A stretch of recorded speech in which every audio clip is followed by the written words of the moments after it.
Eu me chamo Cleide Aparecida Mouzinho de Pontes Ribeiro. Eu nasci no dia 7 de fevereiro de 1958, nasci em São Paulo, da Lapa. Minha família vem de um pouco, meus bisavós vêm um pouco lá da Itália, por parte da minha mãe. Meu bisavô veio no navio no começo do século, né? Trouxe a família para cá e construiu a vida no cafezal, trabalhando no cafezal. Depois ele foi virar vendedor ambulante, que eles falam, né? Naquela época tinha bastante, porque eram chácaras, né? Caixeiro viajante, não conseguia achar a palavra. E aí veio minha mãe, que minha mãe é mais velha, da família da minha avó. Depois veio, meu pai veio de lá do João Pessoa, da Paraíba, veio para São Paulo. E uma parte ficou lá e ele construiu a vidinha dele aqui, depois trouxe os pais. Conheceu a minha mãe, os dois trabalharam junto numa empresa, numa firma de veludos. Ela tinha 14 anos naquela época e ele já tinha quase 24 anos. Tenho 3 irmãos. Eu tenho o meu irmão, o Júnior, tenho a Leide e tenho a Neide. O Júnior e a Leide são filhos da segunda mulher do meu pai. A Neide é minha irmã caçula por parte da minha mãe. Todos já estamos com mais de 40 anos, né? E bem criados. A nossa infância foi de muita luta, porque quando a gente cresce com pais que sonham tanto e depois acabam se separando, né? Para a gente fica um grande vazio, né? Porque eu aos 10, 11 anos de idade, tive que aprender a fazer arroz sozinha. Tive que me virar, começar a me virar. E eu sentia muita falta da minha mãe, porque quando eles entravam em atrito, ela ia para a casa da mãe dela e muitas vezes ela deixava a gente no meio do caminho, como a gente fala, né? A gente ia para a escola, quando a gente voltava, ou ela estava, ou ela não estava, ou ela ia levar a gente para ficar com ela lá na casa dos pais. Morava onde? Lá no Jardim Capelinha. Jardim Capelinha. E meu pai, ele era fotógrafo. Meu pai era fotógrafo e muitas vezes ele viajava para longe, ele tinha essa coisa de estar sempre indo para o estado do Mato Grosso, né? E aos poucos ele foi carregando a gente para a estrada também, eu e a Neide. Então quer dizer, a gente brincava? Mais ou menos, porque a gente estava sempre fazendo alguma coisa de trabalho mesmo. Eu ajudava, não tinha nem tinha chão ainda, sabia de nada, eu já estava ajudando ele a revelar filme e fotografia. Depois aí eu acabei pegando uma alergia na mão, por causa dos produtos químicos, né? Aí ele me afastou um pouco. Mesmo assim, ele me pegava para fazer modelo, de fotografia, para fazer exposição. E o que acontecia? Quando ele ia fazer fotografia, eu sempre fechava os olhos. Aí ele vinha e brigava comigo. Muitas vezes ele batia, né? Dava uns tapinhas, né? E eu sofri bastante com essa parte. E aí a minha tia, a irmã da minha mãe, né? A Irene, sempre fala, nossa, quem não conhece a Cleide não sabe o que ela passou.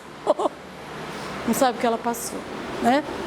E para não criar muita situação para minha mãe, porque ele ia brigar na porta da casa da minha avó, né?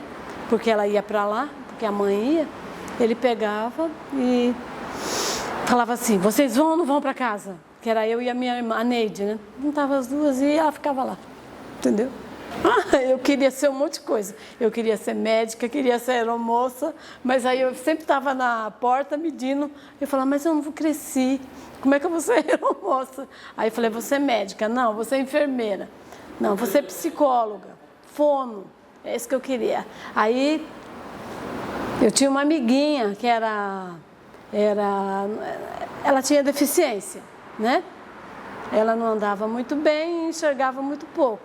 Aí fui aprendendo com ela. Depois eu tive uma amiga muito chegada minha, que foi a Branquinha.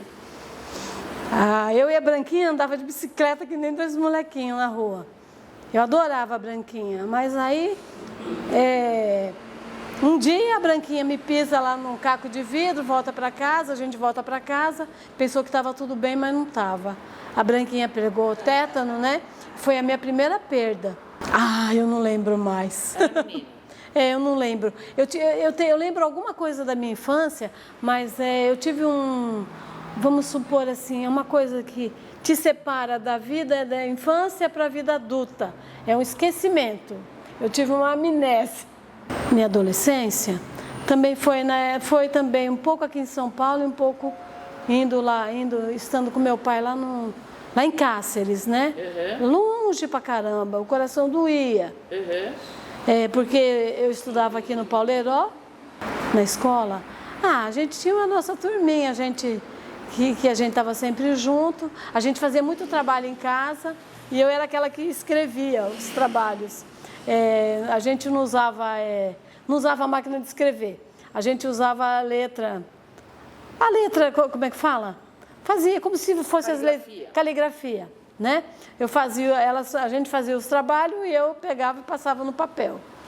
E eu era oradora da turma, né? Então, quando elas faziam os trabalhos, eu sempre ia lá fazer para elas. Legal. Mas era ruim, porque, na verdade, eu me sinto um pouco envergonhada ainda. Não lembro o nome de algumas, eu lembro da Nilza, lembro da Márcia, lembro da Cristina. Isso, eu estudava. Aí eu comecei a estudar lá em Cáceres, fazendo como é que chama? Fazendo o ginásio, depois comecei a fazer o normal, mas aí depois acabei vindo embora para São Paulo. Na verdade, eu vim fazer umas compras para o meu pai e acabei passando as férias aqui uns dias e fugi de casa, como eu disse, né? Não voltei. Peguei as coisas que eram as compras, coloquei dentro de uma caixa bem grande e mandei. Tinha acabado de fazer 18 anos, porque eu nasci no dia 7 de fevereiro. Fiquei aqui, arrumei um emprego, comecei a trabalhar. Oi? Deu aonde? Na VASP. Fui trabalhar de auxiliar administrativo. A gente fazia toda a coisa dos passageiros que iam para pegar o avião. E tinha uma planilha, a gente era obrigado a lançar tudo, né? Na mãozinha, e depois elas passavam para o computador. Só que daí meu pai veio me buscar. Meu pai veio me buscar, brigou com a mãe dele, que é a minha avó, e aí levou de volta. Aí pegou eu e minha avó, levou para lá. Passei um mês lá. Quando minha avó veio, minha avó estava embarcando, eu peguei e falei, vou junto. Voltei para cá e fiquei. Aí quando eu cheguei aqui, tive que pedir demissão. Tive que pedir, não é que eu pedi demissão, eu tive que sair porque as meninas falaram para mim, Cleide, você tem que decidir, porque se seu pai vier mais uma vez para cá e te tirar, ser arbitrário, né? Aí você não vai sobreviver. Aí eu peguei e falei para meu pai, pai, você tem que deixar eu seguir meu caminho, né? Porque o senhor tem a Maria, já tem um outro filho, né? Que era o Júnior na época. O senhor tem que deixar eu seguir meu caminho. Aí veio para São Paulo. Aí fiquei aqui, fiquei trabalhando, aí arrumei uma outra empresa, a Losango. Aí nessa empresa eu fiquei até me casar mesmo. 23 para 24 anos. Aí conheceu o Zé Antônio, que trabalhava lá na Losango. Que você conheceu. Mas o Zé Antônio já era colega do meu tio, do Roberto, irmão da minha mãe. E aí a gente acabou ficando aquela coisa de namorico daqui, namorico daqui. Aí eu falei para ele, não vai dar. Falei, a gente não pode ficar assim, porque era uma fofocaiada que era sobre mim. Porque você está fazendo isso, porque você não tem vergonha na cara, porque não sei o quê. Aí casaram. Acabei casando. A gente se casou, fomos morar. Nesse inteirinho que eu estava na Los Angeles, surgiu uma oportunidade de eu comprar um apartamento. Mas era uma kitnet, na verdade, não era um apartamento grande. E acabou que eu fui morar lá com o Zé Antônio, foi morar comigo. Tá certo? Aí o Romeu nasceu. Romeu é seu único filho? Essa é a minha parte mais difícil, que quando eu me casei, falaram que eu me casei porque eu estava grávida. E eles tiveram que engolir isso, porque eu fiquei grávida só 4 anos depois. Porque eu estava com 28 anos já, quando o Romeu, né? Tive o Romeu tem 37. Não, eu tive vários repentes de perder, de ter que sair comigo correndo, porque eu não me, a pressão subia muito, né? E eu passava muito mal. Aí eu fui várias vezes para o hospital, mas quando chegou mesmo nos dias perto do parto, eu estava com a pressão bem alterada. Aí diz que da própria gravidez, né? Pressão alta da gravidez. Porque eu não tinha pressão alta, eu tinha pressão baixa. Aí quando foi na hora do parto, o Romeu não queria nascer, me enfiou as 2 mãozinhas para ser, né? Para ser mãe, oi mãe! Aí tive que esperar 12 horas, porque disse que se fizesse cesárea, eu não ia resistir. Então, que se eu conseguia aguentar. Aqui no Evaldo Foz, eu estava e a médica me atendeu, a ginecologista, a obstetra, muito legal. Falou assim, dona Cleide, a senhora aguenta? A senhora consegue aguentar mais um pouquinho? Eu falei, vamos tentar, né? Eu vou dar um remedinho para a senhora. E aí, quando foi no sábado, o Romeu ia nascer na virada do mês de... Como é que fala? Do 20 de fevereiro para março, né? Ele era virada. Aí ele nasceu no dia 1º de março, às 12h34. Quando eu peguei o Romeu, quando eu peguei ele no colinho assim, eu olhei, eu achei ele tão assim, diferente, né? Das outros bebezinhos, né? Ele tinha as orelhinhas bem pequenininhas, as mãozinhas bem miudinhas. Falei, mas aí o médico falou, olha, e as mãozinhas dele estavam roxinha. Aí ela pegou e falou, olha, você não vai poder ficar com ele aqui. Ele parece que ele tem problemas cardíacos, né? Aí enrolou ele, falou, não falou. Só falou que ele tinha alguma coisa nele estava diferente das outras crianças. Ela já deu um alôzinho para mim. Aí eu falei, tá bom. Aí levou ele lá, limpou ele, tudo, não me trouxe ele de volta. Falou, olha, ele vai ter que ficar na incubadora, ele precisa de ar, não sei o quê, inventaram uma coisa. Aí fiquei ali um tempão, aí passei um pouquinho mal, aí por fim me levaram para o quarto. Chegou lá, ela esperaram um pouco, perguntou, a senhora está bem, dona Cleide? Olha, então, é assim, mas chegou 4 médicos, é muita coisa para uma mãe só, né? Aí eu falei, tudo bem, né? Então, dona Cleide, aconteceu o seguinte, seu filho nasceu com um probleminha. Ele é cardíaco e demanda que, após o exame do pezinho, a gente vai confirmar.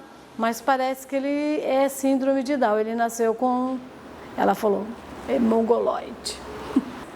Eu já não me preocupei com essa parte que ela falou aí, que ele era uma criança com síndrome de Down, no caso, né? O fato dele ser cardíaco pesou e pesa até hoje, né? Ela falou assim, olha, ele é cardíaco. Eu falei, cardíaco? Meu Deus, falei, Jesus. Falei, para mim é muita coisa, falei para ela. Aí eu me emocionei, assim, deu uma viagem no tempo, né? Você lembra quando você é criança, eu me lembrei, né? De todas aquelas situações que eu vivi com meu pai e minha mãe, pais separados, né? Dói um pouco. Aí eu falei assim para a doutora, esquenta não, doutora, para mim não tem problema. Eu tenho uma irmã que é um pouquinho diferente, a Leide, que era filha da 2ª mulher do meu pai, da Maria. Eu falei, a minha irmã é um pouquinho diferente das outras crianças, né? Então, pode ser que eles tenham a mesma dificuldade. Eu falei, não falei problema, falei, pode ser que eles tenham a mesma dificuldade. Aí ela falou, quando você pegar o resultado do exame do pezinho, você vai ter a confirmação, né? Aí só que é assim, a senhora vai ficar aqui mais um dia, 2, só que ele não vai embora, ele pegou icterícia. Ele vai ficar internado, mas a senhora pode ir para casa, porque não pode ficar, né, internado estando bem. Aí mandaram eu para casa, fui para casa, mas antes de eu ir para casa, tinha que já poder o pai, a família, ir lá visitar o bebezinho. E aí? Aí foi uma coisa horrível, porque todo mundo olhou para mim e falou, e o bebê? Eu falei, o bebê tá lá, tá na incubadora, mas pode ir lá olhar ele, né, porque... como é que chama? Pode olhar, mas não vai poder pegar, porque ele vai ficar lá até eles liberarem ele. Aí veio minha tia, veio minha prima, veio não sei quem, veio minha mãe, foi todo mundo olhar. E o Zé Antônio, né? Aí, mas ele é diferentinho. Ele é diferentinho. Aí, nossa, que falta de sorte, que azar. Nossa, que pena, coitada. Coitado, vai se acabar. Falaram um monte de abobrinha. Só que as pessoas pensam que a gente não tem ouvidos.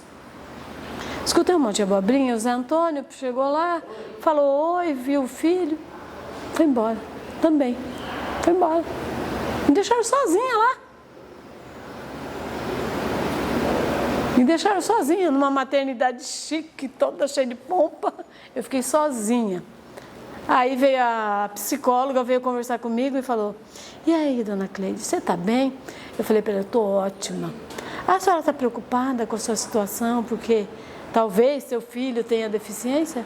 Eu falei, eu preocupada? Eu falei, imagina, eu tenho uma amiga que é deficiente, eu tenho outra amiga que não anda, e sabe, eu tenho um amigo que é cego, entendeu? Eu falei, não, para mim, sem problema. Bem chocada, não pelo fato dele, ter um filho, né, com deficiência, mas pelo fato de que eu fui rejeitada, entendeu? Porque era minha culpa daí, né, naquele momento ali. É sua culpa, né? Porque...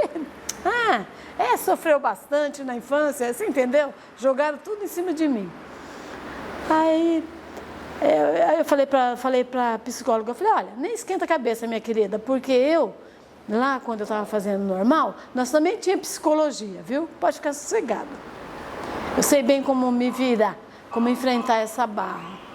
Aí voltei para casa, fiz minhas coisinhas, arrumei o bercinho dele, já não chorei mais, né? Chorei na hora da decepção de ver as pessoas me largando sozinha no hospital. Não era para me largar lá, era para esperar, né? Porque eu ia sair de manhã cedinho, o Zé Antônio não tinha que ir embora com desculpa que ia trabalhar. Fazia o coisa lá. Aí fui embora no outro dia, né? Eu nem me lembro direito, até apagou essa parte. Como que eu cheguei em casa? Como que eu fui para casa? Eu não lembro. Aí eu levei o Romeu para casa, aí já tive que levar ele para o Dante, para levar para o médico, para saber, porque disse que ele era cardíaco. Aí fui pegar o exame do pezinho, síndrome de Down. E não tinha nada de hipotireoidismo, não tinha nada, só tinha nascido com a síndrome de Down e cardíaco. Aí eu pego e vou lá, começo a tratar o Romeu, né? Aí a doutora Eliana Rubaiô, chefe da congênitos tanto do Hospital do Coração, como lá do Dante Pazanese, falou para mim, Cleide, sinto muito em te explicar, mas seu filho vai precisar ser operado. Ele nasceu, ele tem um coração perfeito do lado de fora, mas ele não tem o coração do lado de dentro. Ele não tem as válvulas de comunicação, são muito mal formadas, né? E ele vai precisar ser operado. Corre lá para ver se o Romeu é operado. Não tem vaga, não tem lugar. Tinha não sei quanto, tinha mais de 500 crianças, bebezinho para ser operado. E eu ia ter que esperar uma vaga. E eu esperei 1 ano. E então é assim, quando o Romeu dormia, eu olhava, eu ficava lá assim para ver se ele estava respirando. E foi assim, e é assim até hoje. E, como que eu vou dizer? Ele foi operado quando tinha 2 anos, né? E depois aí, agora quando foi em 2012, o coraçãozinho dele já não estava mais trabalhando sozinho, né? E a gente tinha que decidir sim ou não, não sim, sim, coloca marca-passo, né? E vai correr atrás do marca-passo também. Andei com ele, faz exame disso, faz exame daquilo, e a vaga para pôr o marca-passo. E a vaga. Conseguiu. A vaga veio do céu, veio. A vaga veio do céu, ele pôs o marca-passo, saiu a cirurgia também era para demorar, quando foi operar também, tudo era para demorar, e com ele aconteceu tudo rápido. Entrou e saiu logo. Ele colocou o marca-passo? Em 2012. Dezembro. Dia 15 de dezembro de 2012. Ele tinha quantos anos? 2012? Não, 2006, perdão. Saiu do hospital, já foi para pai. Eu trabalhava naquela época, a empresa que eu trabalhava era Borros, engenharia, né, comunicação de computadores. Elas tinham amizade, a Maria Helena da pai tinha amizade com a Maria, que era... não era Maria Helena, Maria Cristina, da Borros. Falaram que eu precisava de ajuda. Mas o meu ginecologista, que eu tinha um médico lá também dentro da empresa, falou que eu era uma azarada. Ele falou, pronto, falei. E aí eu falei, não tem problema. Aí inclusive eu poderia ter processado ele por causa dessa... Ele falou mesmo, falou. Eu falei, nossa mãe, naquela época nós não tinha isso, certo? Mas aí ele teve que ser operado. Ele entrou e saiu da pai, ficou um tempo afastado e volta de novo para estimulação precoce. Aí começou a fazer a atividade 2 vezes por semana. Aí, por fim, ele acabou indo para o SEI. Era a parte de educação infantil. E ele ficava lá a semana inteira, de manhã cedo. Eu ia junto. A doutora Eliana falou para mim assim, do Dante, Cleide, você tem que decidir. Ou você trabalha ou você cuida do Romeu. O Romeu não vai resistir. Ele é uma criança, não sei, ele é uma criança que precisa de você, né? Ele nasceu cardíaco e precisa de você. Ele está operado, mas precisa de um caminho. Mas sem a mãe ele não vai sobreviver. Aí eu peguei e fui papai, né? Todo dia de manhã estava lá, levantava 5h30, 6 horas, estava indo 6h20, 8 horas na pai, saía meio-dia. Tinha que chegar em casa ainda, fazer comida, fazer um monte de coisa, né, para poder se alimentar. E aí foi indo, foi passando os anos e a minha vida é essa. Eu estou até hoje, não vou mais na pai, né? O Romeu saiu da pai, o Romeu, ele cresceu ali, fez uma família.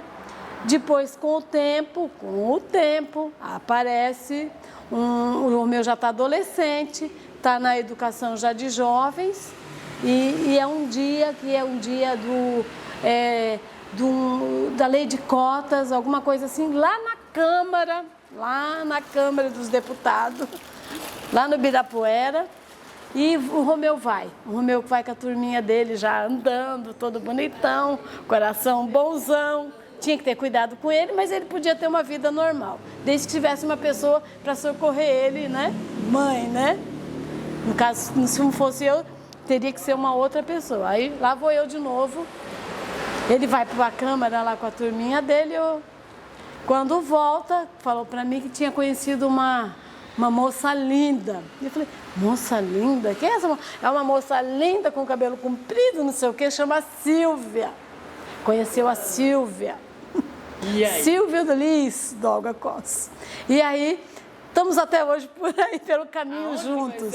Ele conhece a Silvia lá na Câmara, junto com a turminha dele da PAI.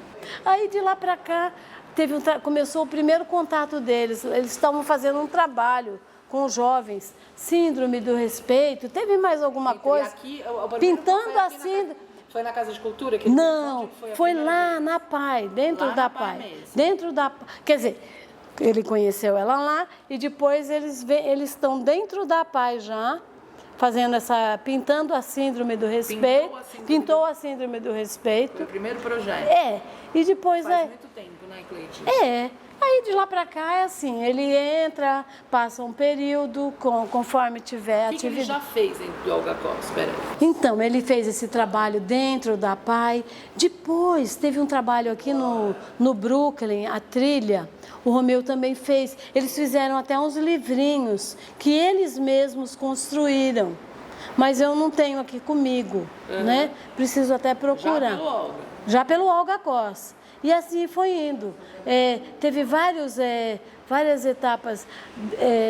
Central hoje é cuidar do Romeu, mas também lembrar e ter certeza que eu já estou na meia-idade e que eu preciso também valorizar entendeu? Me valorizar, entendeu? Cuidar do Romeu, mas cuidar de mim. Porque hoje eu já sou uma pessoa já de meia-idade, né? Então eu tenho que organizar essas coisas para mim, porque eu existo, né? Eu existo. E muitas vezes não sou vista pela família, pelos amigos, né? As pessoas acham que, eu tenho obrigação de cuidar dele. Não é bem assim. Inclusive já falei para o Romeu. Falei, Romeu, você tem que ter atitude, porque eu preciso cuidar de mim. E você vai ficar no meio do caminho. Falando assim para ele, por quê? Porque ele também tem que ter autonomia. Se ele quer as coisas, eu também quero. Então, eu preciso me cuidar agora, entendeu? Porque eu já não sou mais uma criança, não sou uma adolescente, eu já sou uma mulher de meia idade, né? Então, eu tenho interesses também. O que eu fiz?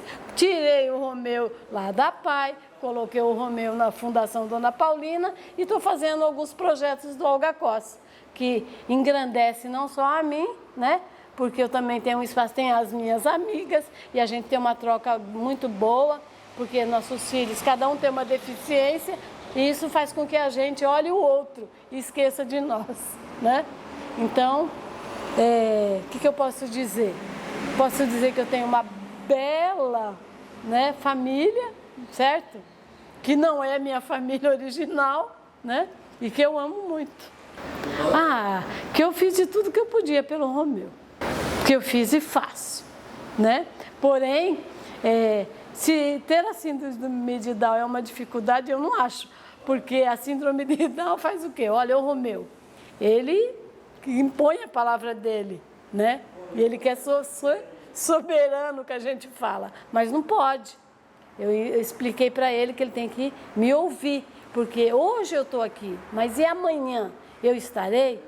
Não, porque se eu já tenho 65 e ele tem 37, com certeza o tempo em algum momento vai me levar, né? Mas eu deixo uma história aí. Posso eu não lembrar da minha história, mas tem muita gente que pode contar a minha história, tá? É difícil porque, assim, eu tenho esses lapsos de memória, né? Eu não consigo, some e é ruim pra caramba essa parte. Mas eu já até, há muitos anos atrás, pensei em escrever um livro, mas não consegui concretizar ainda, né? Mas com certeza, se eu conseguir escrever, vai ser uma grande história, porque daí, conforme a gente vai escrevendo, vem vindo todas as coisas, as memórias outra vez. De verdade, não com flashes, com edições, né? Com coisas que você não consegue lembrar hoje, né? E aí eu sou agradecida a Deus, porque tudo que eu preciso, embora tenha algumas dificuldades, vem tudo para mim, sabe? Vem tudo. Mas eu sou uma pessoa simples. E eu agradeço. Sim, claro, com certeza. Eu posso reclamar de tudo, mas não posso reclamar que eu não tenho um espaço dentro do Olga Costa. E eu sou muito agradecida, né? Eu sou muito agradecida por todo o trabalho da equipe, de todo o grupo que eu me envolvi.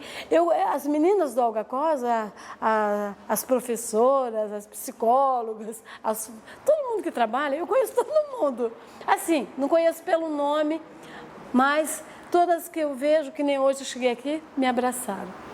Foi muito legal. E eu me sinto assim, feliz.